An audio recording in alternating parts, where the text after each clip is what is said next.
That final score from Gillette Stadium, 24-17. Dolphins win this one. Patriots first 0-2 start since 2001. Welcome into Post Game Live, brought to you by New England Ford Dealers and Ford Trucks. Michael Holley, Tommy Curran. We got Matt Cassel and Ted Johnson here with you. Amina Smith here with you as well. And guys, we got to talk about the final play of the game. You know, Gesicki with the lateral pass, getting it to Cole Strange. Also, Cole Strange going up to catch that ball, getting pushed for the first down. They didn't get it. Turnover on downs. We end the game. Holley, just absolute chaos to finish this matchup. Yeah, chaos, but anytime you find yourself in position where your second tight end is laddering the ball to your offensive lineman, and you're hoping that, hey, there's a benefit of the doubt that Cole Strange has the right ball position and is able to get the first down marker, you know it's been a tough night for you offensively. So I think it was an appropriate play based on the way the Patriots offense performed for most of the night. It was really a slog. And I think they were fortunate, Tom, just to even be in this position to tie the game in the final 2 minutes, because even though it was 24-17, it really never felt that way throughout the game. Miami had control of it throughout. Yeah, it's not like the Patriots were, here they come, here they come. They just kind of sleepwalked out of the grave, and Miami's like, they're still there? But it's interesting when you look at this. We said it last week. We say it this week. Here's an opportunity for Mac Jones, ball in his hands, national television, primetime game. What's going to happen?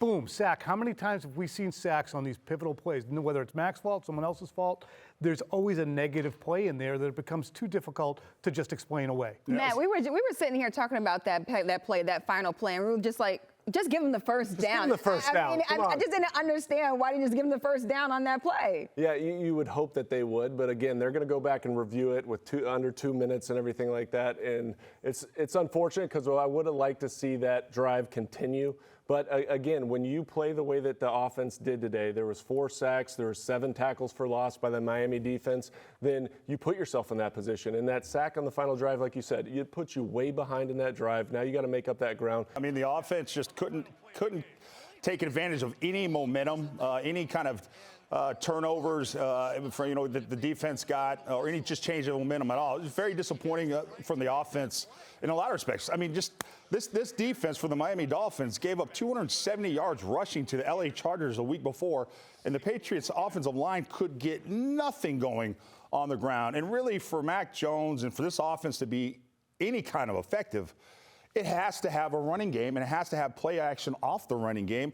And so that's why you didn't see any big plays today. I mean, Miami, the big play was non-existent for the Patriots. And the Patriots are more of a front-running team. They can't spot teams 10 points like they did tonight, 16 points like they did in week 1 against the Philadelphia Eagles, and expect to come back and win. That's not how this team is built. They have to get a lead, and then they protect that lead, and that's the best formula for this team to win. Curran, you were optimistic after the week 1 loss against the Eagles. Now the Patriots 0-2, a tough hole to climb out of. How much of that optimism still remains after this game? I actually, probably midway through the fourth quarter, I revoked last week's moral victory because we established that whatever you do after you achieve the moral victory is what matters.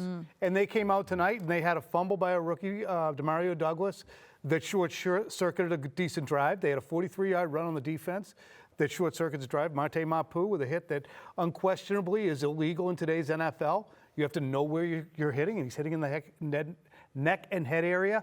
The Mac Jones interception is egregious. It's a first down play. It's 1st and 10 at the 20, and you can't even see Devontae Parker thrown against one of the best corners in football. So there's a litany, and I'm missing some others. But when you're getting all hepped up by, wow, what a great design on that field goal block. I mean, that's the highlight of the freaking game for them. Yeah, I think what it comes down to for the Patriots, it's not just 0-2. They have no victories, but they also, from where I sit, they have no identity after 2 games. I mean, think about this. Mac Jones has thrown the ball nearly 100 times in 2 games. There's just no way, even with Bill O'Brien coming in here, there's no way that was the game plan for an average of 50 throws a game for Mac Jones. Why is he in that position? Because they can't run the ball, once again, with any kind of consistency. This is how they were built. You talk about this, Ted, team construction. All right, last week, 2 yards a game, 2 rushes, 2 yards per carry for Ramondre Stevenson against Philadelphia. Okay, you can live with that. But today it was 3.5. They really didn't get anything going.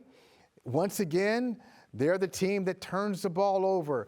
They're the team that has the key penalty. They're the team at the end where you're talking about lack of attention to detail, whether it's getting 2 feet in bounds for Kayshon Boutte, who's inactive today, or your big guard, the big lug, who can't carry it forward, who can't lean forward and get you the first down. I mean, it's ridiculous, but that's where we are. What's the identity of the Patriots right now? We don't know.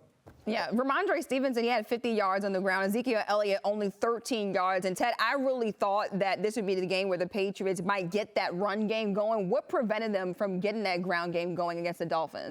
That offensive line. I mean, the offensive line. It's going to be the undoing of this football team if they can't get that figured out. I mean, you had Trent Brown that was out, and you had Cole Strange playing football for the first time in over a month. Today, and then also Mike Onwenu, who's missed most of training camp and all the preseason, getting out there, and he just wasn't that good. And neither was Calvin Anderson, who played decently in week 1.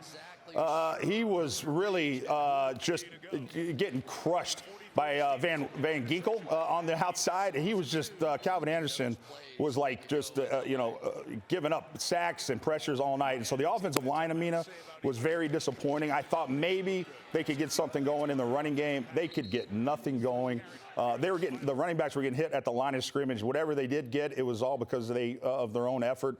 And so if you don't have a running game, Amina, you are not going to have a passing game because Mac Jones feasts off of RPOs, play action type passes, but you got to have a running game to be effective in the pass game. Matt, what is your concern level with this offensive line and what they have not been able to do really out there on the field for the Patriots? Well, we saw tonight, right? They weren't able to establish the line of scrimmage at any point in this game. You never felt confident with this run game. And then when you look at it from a passing standpoint, they had no explosive plays. The longest pass of the game was 14 yards.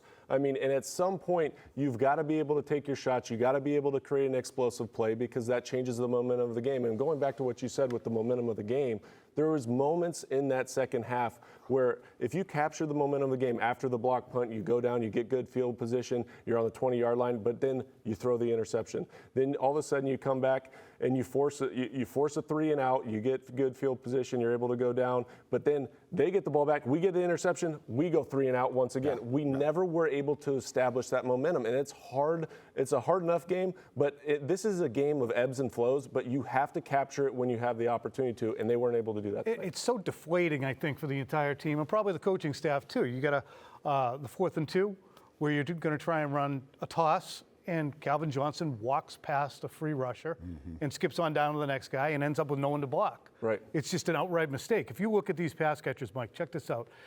They had 6 receptions each for Parker and Henry, 5 for Gesicki, 4 for Bourne, 5 for Juju. Nobody over 57 yards, 57, 52, 33, 29, 28. That just speaks to the lack of explosiveness and the station-to-station notion that you were speaking about with this offense. It's just, I mean, Mac is an accurate guy, but when he does throw downfield, do you have any hope at all that it's going to be complete? It's No. It's just a keep him honest type throw or that horrendous pick. And you're kind of hoping that maybe that the Devontae Parker, if you're going to throw it up to him, and they really focused in on him. I almost thought they were going to him a little bit too much, right. To be honest with you. I think Kendrick Bourne's your best wide receiver, but they kept going to Devontae Parker, and they paid the price. They threw a 50-50 ball, which is supposed to be his specialty. It was a horribly thrown football. I mean, it was really underthrown. Xavier Howard had a great interception, but that was a poorly thrown football. But they're trying to get explosive plays downfield with Devontae Parker with those 50-50 balls because that's what he did so well last year for this team. And that's always hard at the quarterback position, right? Because you feel like you start to feel that sense of urgency, right? You're dinking and dunking and moving the ball down the field, but you understand at some point you got to take your shot. And I know that what he was thinking was maybe I'll throw that back shoulder, but always you have to take into account, hey, that's Xavier Howard. He's one of the best cornerbacks in the game.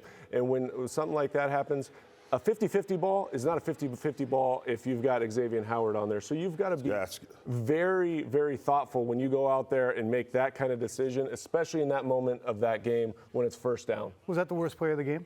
For me, it was, just because the momentum shift was so big at that point. They're going in, they're in the red zone, it's first down, and then all of a sudden you have an opportunity to go make it a one-score game, I think, at that point. Yep. And now that changes the outlook of the team, how they feel on the sideline. It gets people going, and instead now it's just a deflating circumstance. All right, we want you guys to join the conversation. What's your concern level about the Patriots following their 0-2 start? Choose somewhere between not worried to full-blown panic. Vote in our poll by going to NBCSportsBoston.com/Patriots vote or scan the QR code on the screen and scroll down to poll. Curran, I'll start with you. Are you in a full-blown panic right now with this Patriots team 0-2 hole that they're starting with? I'm deeply disappointed, but not panic. Okay. I just think it's a better team than this, and I continue to hold out hope that they will play like a Bill Belichick team. As we've been saying for multiple years, they would stop with penalties. They would. You had an illegal motion on a kickoff. I mean, come on. So to me, I do hold out hope that at some point Bill Belichick will recoup his quality control and Mac Jones will play for an entire game without a cement-headed decision like the one he made tonight. That cost the entire team. Calvin Johnson will figure stuff out and make the block that's right in front of him instead of skipping on down to nobody in particular. So I think that they'll figure it out, but I don't have a lot of evidence of that. So faith is a strong thing. Yeah, I tell you, on the Bill Belichick Eras tour, they are playing like a Bill Belichick team from 2020 to the present. And so what's the number now, including that playoff game? Is it 25-28 since the beginning of the 2020 season? We've had the moral victories conversation many times. We've had they're so close. If they had only done this, if they had only done that. And this is who they are. This is who they've been for a long stretch here. And you talk about Devontae Parker, they see him differently than we do, and a lot of people do. But this is what it comes down to. Miami gave up on Devontae Parker because they got Tyreek Hill. He said, here, you take him. So Miami gave you Devontae Parker. They let Mike Gesicki walk because they didn't have a role for him in the offense. So you're sitting there thinking about Mike Gesicki and Devontae Parker, and across the way, they got Jalen Waddle and Tyreek Hill. The Miami Dolphins have passed the Patriots in 2 years. 2 years ago, it was the Bills, 1, and the Patriots after them in the division, 10 wins getting to the playoffs. Now it's the Bills, it's the Dolphins. Patriots sliding, and yes, I'm in panic mode because I don't love the matchup next week against the Jets. Yes, I'm panicking. Panic! Because